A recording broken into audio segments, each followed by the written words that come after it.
to my channel, and for today I'm gonna show you how to cook turon.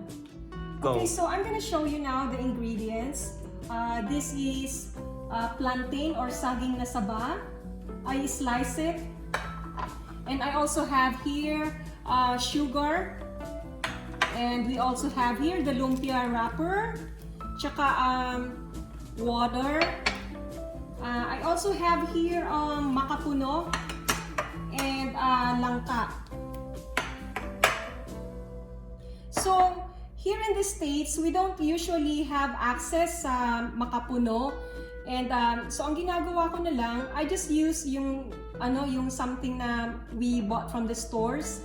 Meron siyang coconut sports drinks in syrup, and hindi rin kasi palagi na meron kaming langka dito, so I usually buy and use the bottled ones. Okay, so let's start. I'm gonna show you on how to wrap the turon.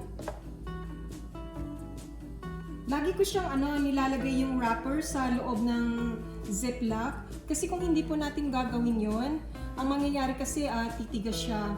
So kung ano lang yung kailangan yung wrapper, then tapos ibalik nyo na po siya sa lalagyan. Okay, so I'm gonna show you. Ganito po yan. It should be the sliced up.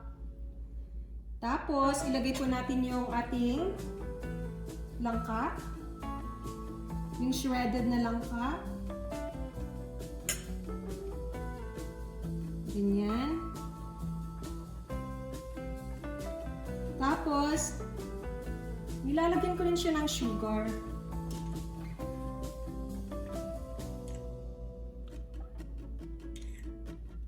Pero matamis na actually yung saging kaya it's all up to you kung gusto niyo ng mas sweeter. And then, balutin lang natin. Just like this. Napakadali lang po. Ayan.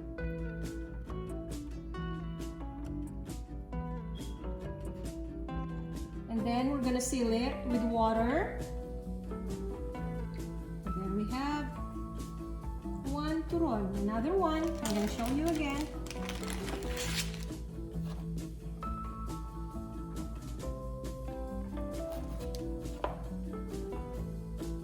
Medyo mahirap magbalat, pero it's worth it.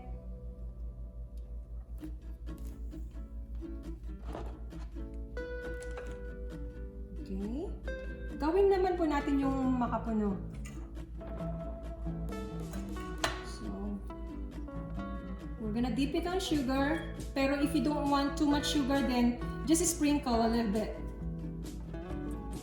As I've told you, sliced portion up like this. And then, macapuno. I think this will taste fabulous. Okay, and then wrap.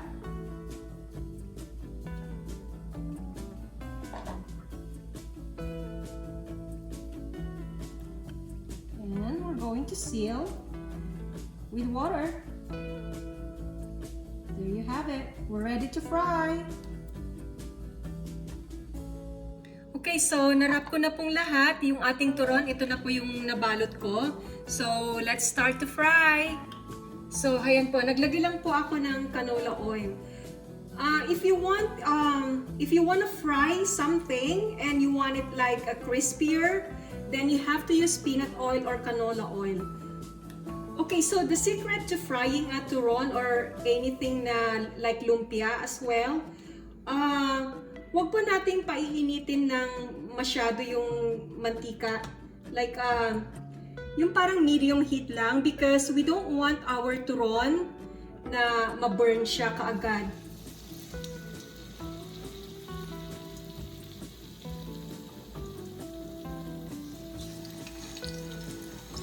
Wow, okay.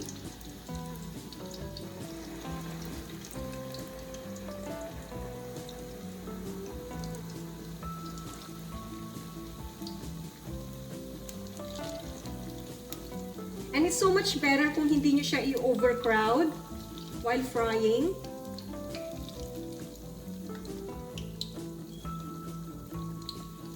And we're just going to wait for this to brown.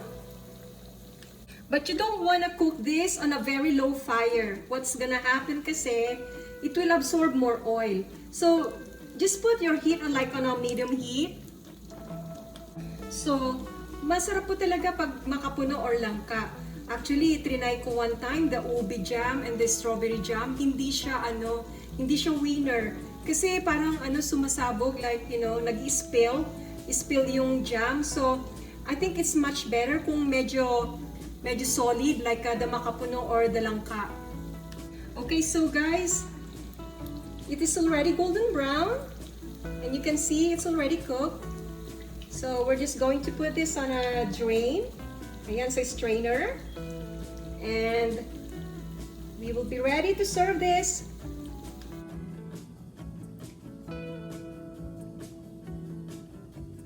And heto na po ang ating turon. Kain na! So, thank you for watching my videos, and don't forget to subscribe to my YouTube channel, and please hit the like button. Hanggang sa muli, paalam!